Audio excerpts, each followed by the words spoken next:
Welcome back to Vancouver. Last night we saw exactly why women's figure skating is the Winter Games' most popular event. Raw emotion, record scores, and a historic jump. And that was only in the short program. We've got today's special correspondent, Kristi Yamaguchi, who won gold in 1992, and Scott Hamilton, who did it in 1984, joining us this morning. Good morning to both of you. I called her Olympic gold performance. That was my first Olympics as a broadcaster, so that was very exciting. And you called the event last night, and you were also in the Coliseum. In fact, you were blogging last night. Describe the feeling in the Coliseum last night. I mean, it was electric.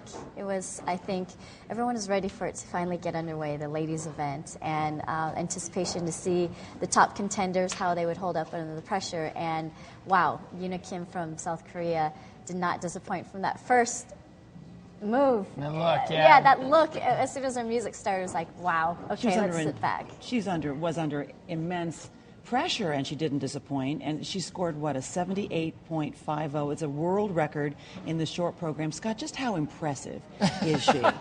You know, as great as it is on TV, you've got to see it live to really, truly understand how special she is. She flies across the ice.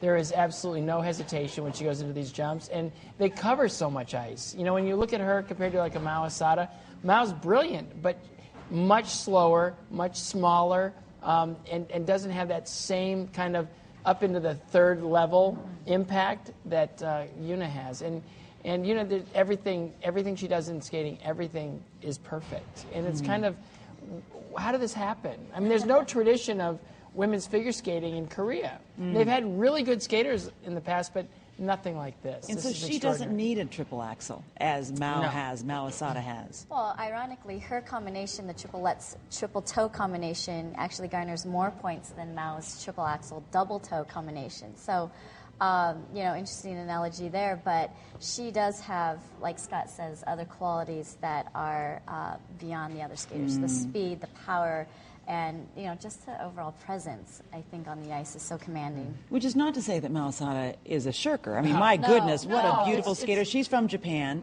and she's got to be thinking about her strategy this morning after what happened last night, barring a mistake, right? You're laughing at me. No, it's like your strategy. She's the only woman in the world that does triple axel, right? And she's going to probably put 2 of them in a long program, and it probably won't be enough.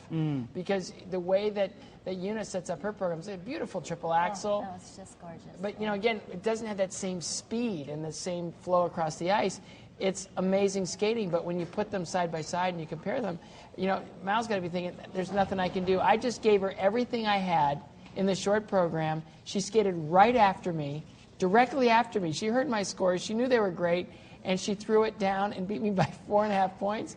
Not fair. No, that's not right. And they're both so good, and they've had such a long rivalry. But when it's back to back like that, it's really obvious, especially when you're in the building. We've got to get to the Americans because we've got 2 Americans who've made it within the top 6. We've got Mariah Nagasu and Rachel Flatt. How big a deal is it that they both made it within the top 6?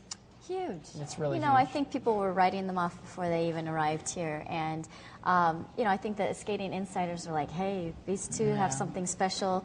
They're young and inexperienced, but, you know, they have as much on the technical side as these top ladies. So, I don't know. I'm excited about the long program to see what happens. Right. That's coming up. It's the free skate, and that's happening on Thursday night. And so we've got to go. We could talk forever. It's such a pleasure to talk to both of you. I know you've got a long night on Thursday, so get some rest today. Thank you so much. Kristi Yamaguchi and Scott Hamilton, always a pleasure to get your perspective.